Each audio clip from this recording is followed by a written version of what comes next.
Imagine exploring ancient monuments not through books or museum displays, but through a cosy, immersive game. Well, that's exactly what I've been working on for the past 7 months. Hi, I'm Louise, I'm a third year archaeology student, and in this video I'm going to take you through my journey so far of creating a cosy archaeology game. I'll share how I transformed archival research into interactive gameplay, the challenges of game development without any prior experience, and where this project is heading next. This is for my undergraduate dissertation, in which I aim to explore the effectiveness of archaeogaming and social media for communicating archaeology. This project started in July 2024 when I decided to make a cosy game based on Avebury Henge for my undergraduate dissertation. Avebury is located in Wiltshire in southwest England. This archaeological site includes a massive henge, which is a bank and ditch with a large outer stone circle with 2 smaller stone circles within it, known as the northern and southern inner circles. These were all built around 5,000 years ago in the Neolithic period. The village of Avebury was later built inside the monument and dates back to the Anglo-Saxon period. Avebury Henge is also part of a broader prehistoric landscape which features other remarkable sites, and to learn more about Avebury's prehistory I do have a full video available. The site is absolutely incredible, and much of what we know about it today comes from the 1930s excavations led by Alexander Keeler. These excavations left behind an incredible archive of artefacts, drawings, notes, and photographs, which formed the foundation of my game. The archive is currently being digitalized by the Avebury Papers Project, which my project is a part of, and I highly recommend checking it out, and I'll link it below. I had no prior tech background and only minor game design experience, but I was determined to create something unique and exciting, a game that brings archaeology to life in an accessible and engaging way. When deciding on the genre, I knew I wanted the game to be cozy.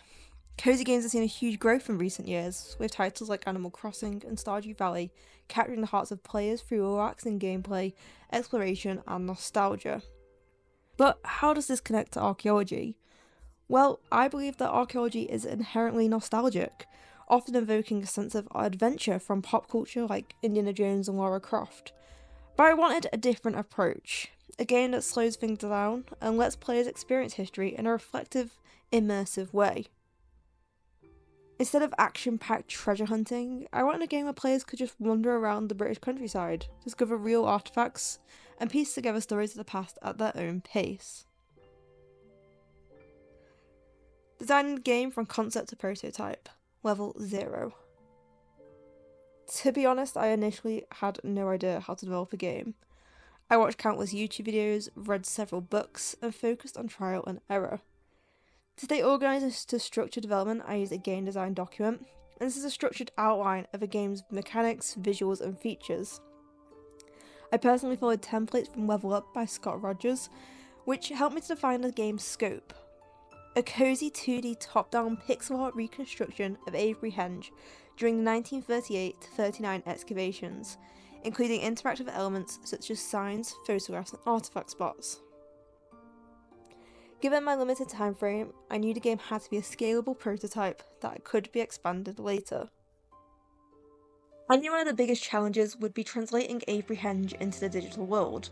Avebury is a complex site, and even in real life it's hard to sort of grasp its layout. And it was hard to sort of find the balance of accuracy, but also playability. The first major development stage was creating the game map, i.e. Avebury Henge in a top-down pixel form. A big challenge of this was creating a scaling system to convert Avebury into a playable map. And I created a rough system which translated to 16 pixels equaling roughly a metre of real life for objects like buildings, the stones and characters.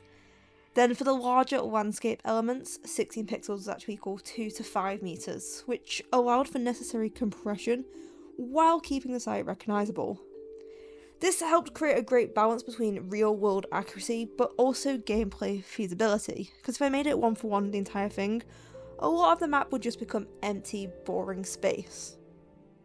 The largest part by far of this process was creating the iconic stones of Avebury.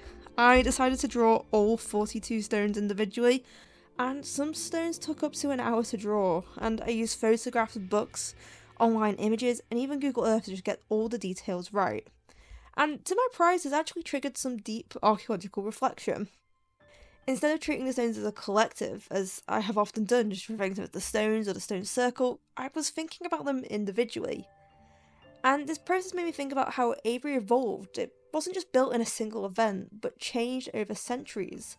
It would have taken hundreds of years to erect all of them, and there may have been other monuments in the henge before the ones we have today. There would have also been more stones at Avebury too, with some estimates that the henge and its outer avenues may have originally featured over 600 stones. And why were these individual stones selected and erected in these specific places? Do specific stones represent specific things? And these are more questions that I want to explore and think about more deeply. I do also think that this level of detail may have differed my approach as an archaeologist making a game rather than a game designer. Would a game designer have individually designed each stone or not? Is it truly that important to have this level of detail? And I still don't have a clear answer, but I do believe these details add authenticity and depth to the experience. But is that me as an archaeologist believing that? And it's really interesting, these questions that are starting to come up and explore. In this game, you play as the archaeological illustrator, Dennis Grant King, exploring the Avebury landscape and uncovering artefacts and pages from the archive. Dennis Grant King was an illustrator who worked at Avebury during the excavations by Alexander Keeler. His diary entry and drawings are in the archive and heavily influenced the game's narrative and visual designs. For example, I mentioned the Southeast Excavation cartoon, but the game's premise of arriving at Avebury and the introduction text is actually based entirely on his diary introduction. Even his yellow shirt that he wears was once joked of by Keeler, and he said it belonged in a museum, and this made it into the game as well. While King did provide some incredible inspiration, his role as a player is potentially problematic.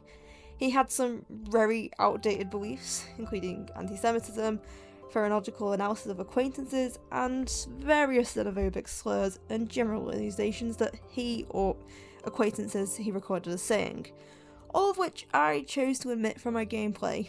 And he's also a white man in the 1930s, so his experience of Avebury may be very different to that of someone else, and am I just perpetuating stereotypes? Upon reflection, I would love to have it that the player can actually customise their own character, so they can see themselves in the game for further immersion, and this sort of gets rid of this issue that I've kind of started to encounter. To enhance immersion further, I incorporated some free-to-use music and sound effects into the game, though this aspect is still in development. I have added some of the background music as the backing to this video, so hopefully you might have been able to hear some throughout. Another challenge was finding the right balance between education and entertainment. I didn't want the game to feel like a history lesson. Instead, I designed it so players can explore at their own pace, discovering real historical artifacts naturally through gameplay. The prototype is nearly complete, but there is so much more I would like to add.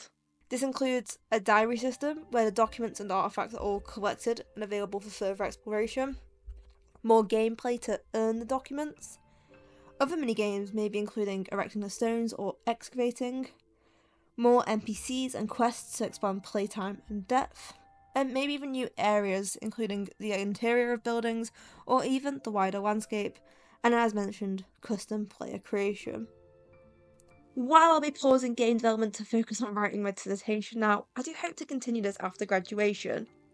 This project's been a huge learning experience, and not just in game development, but in how archaeogaming can sort of bring to life history, but also made me think more deeply about other aspects of archaeology. I really hope this game will allow players to step back in time in a relaxing, unique, sort of different experience and helps communicate archaeology.